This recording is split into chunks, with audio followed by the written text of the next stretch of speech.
Hi, everybody, and welcome to another episode of Cooking with Kitty. This is officially episode 18, and today I am going to attempt to make, and the key word is attempt, stuffed peppers. I think I made this maybe once, a very long time ago, but my mom used to always make it for my dad, and I guess supposedly as a kid, her taste buds didn't like it, although I think I would have liked it. We weren't really allowed to have it, but anyway, everyone's allowed to have it today, so I'm going to make it, and I'm going to use ground turkey instead of ground beef. You can use any mixture of ground, whatever you want. And I've got Jenny-O turkey on sale from Pavilions. I think it was like $3.99. I'm going to put that in my pan. Now, because it's turkey, you can just kind of spray the pan, which I should have done first, with a little olive oil. You don't have to, but because it doesn't quite have as much fat as ground beef, I would do that. And you just want to, break that up. I'm going to add onions. I've got my white or yellow onion, I should say, and some green onions left over from yesterday's dish. Throw that in there. And just brown the meat. Now, I've looked at several different recipes just to kind of glean what I want to take from it. And some great chef, he was actually mixing all the meat in a bowl, like raw with all the ingredients, and then putting it in the pepper raw, and then baking it in the oven for like an hour, and then doing some other stuff, and then baking it for another 30 minutes. I mean, who's got time for that? Not me. I like things to be quick, and I boast that my meals are under 20 minutes. So I think this is the way my mom used to do it. You cook the meat first, and you want to add all your spices. I'm going to add just a little bit of everything, because I like everything. A little Italian seasoning, why not? Some parsley. And we don't want to overdo it, but we're at the bottom anyway. Some garlic, of course, and I still have the pre-minced garlic, so let's just throw it all in. Keep the vampires away, although I am a vampire since I stay up all night, usually. I just got some new garlic salt from Trader Joe's today. Did a little shopping. A little garlic salt, little sea salt. Now, the trick to this is it's made with rice. So they say a lot of times that people have leftover rice. We never have really leftover anything around here. But we did make some rice ahead of time. And we're going to add that into our meat mixture. In the raw version, you add the cooked rice to the raw meat and then bake it in the oven. But we're going to do the quicker and I think more efficient way to do it. Now, to prepare your peppers, I wonder, do you cook them first? Do you boil them? Do you just cook them raw in the oven for an hour and a half? So I took from that, look at the Copper Chef back here if you can see it. I'm just sort of steaming some peppers. I think they're done. And all you want to do is take your pepper, whatever color it is. By the way, peppers are very good for you. They are high in vitamin C. They are mostly water. They're also good antioxidants. And they're good raw or cooked.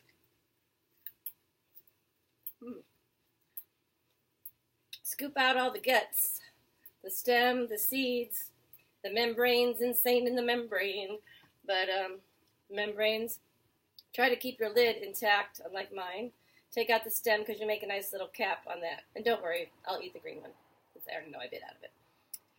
And then a little trick I never heard of, new, you could, if you want to make it even so it stands up, you can trim the bottoms, but this master chef also said to poke little holes in the bottom. This is the guy that was cooking it from raw, though. And it'll absorb all the juices, because I did not realize that you take in your Pyrex pan, which I got for Christmas. You could also put some onions down in the bottom of this and your sauce. You're going to use any kind of tomato sauce. I have a multitude of jars of whatever was on sale at Pavilion, so I am using Safeway Select garlic basil sauce. But I think I'm going to need extra sauce, because you got to pour it on top, so I also opened up another one, arrabbiata? They say that. And then plus you want to have some crushed tomatoes. And you can use stewed tomatoes or tomato paste. I'm using these petite diced tomatoes that already come with garlic and some olive oil. So more bang for your buck. I got these for 99 cents at Pavilions, but you have to buy 4. That's how they get you. Okay, so let's add, so this is browning. I'm going to add some rice, which happens to conveniently be back here. Let's see if we can get this under 5 minutes. Okay, you would throw some rice in, put that back, throw all your spices. Did I get all my spices? Sea salt, little extra garlic powder. Why not? Oh, black pepper, always. Oh, secret ingredient. I never knew about this either. Put a little Parmesan cheese right on in the meat mixture while you're cooking it. This was at the 99-cent store. I mean, what a bargain. You're going to add your sauce. Boom, boom, boom. Your tomatoes, crushed, yada, yada. Mix it all together until it's nice and cooked. And then your, one recipe called for Worcester. Who'd have thought? Who'd have thunk it? Oh, I forgot some thyme, too. I got the thyme. You got the thyme? I got the thyme. Let's throw a little thyme in there. And we could throw rosemary in there, too. Hi, rosemary. Worcester sauce. So I saw that in one of the recipes, so I'm just going to add that as well. Now, I did think about adding red wine because, you know, wine goes with everything, but mostly in my mouth. All right, so while that's kind of cooking, let's go to, voila, one that's already cooked. Try not to melt our plastic. Okay. Remind me. Can you see this one? Okay, so here's one that's all ready to be prepared into our little shells of peppers. So, let me show you what one of these guys looks like. See, he's got a little hat. He's watering. She's leaking.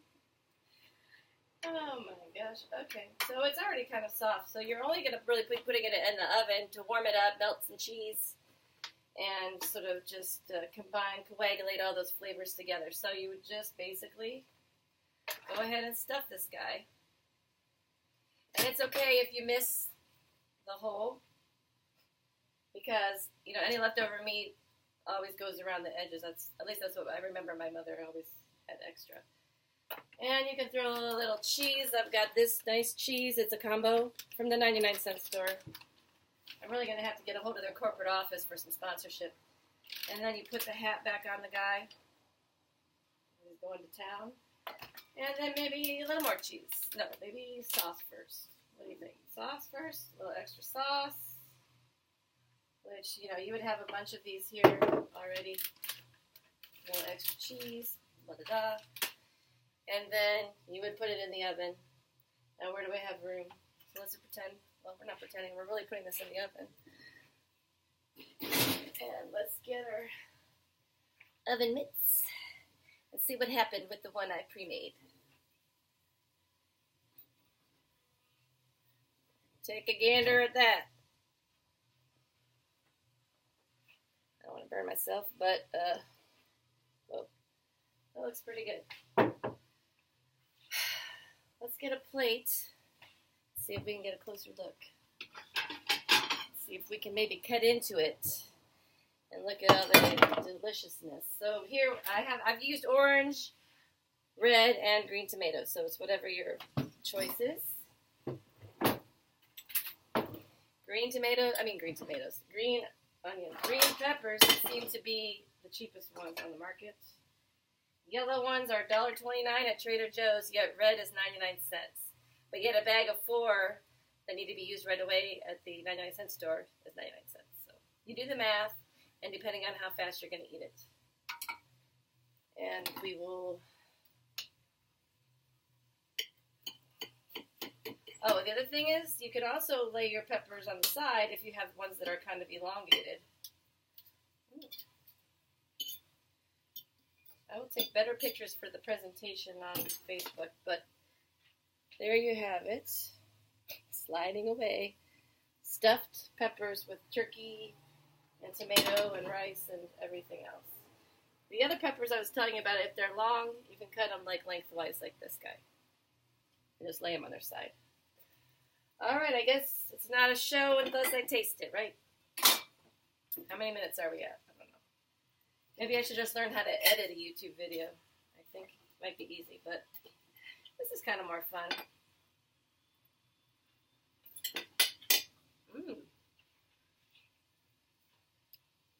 That is pretty darn good. Okay, folks, we did it. Episode 18. Once again, follow me on Facebook, which is Cooking with Kitty 711, Instagram, Cooking with Kitty 711, and Twitter is just Cooking W Kitty. No 711, just Cooking W Kitty.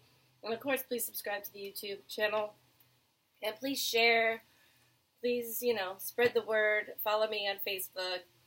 I want to take this on the road. So anybody who wants to volunteer for me to come to your house and you show me something quick that you like to do, we'll just bring the mac and the light and see what happens. Okay? Take care. Adios. God bless.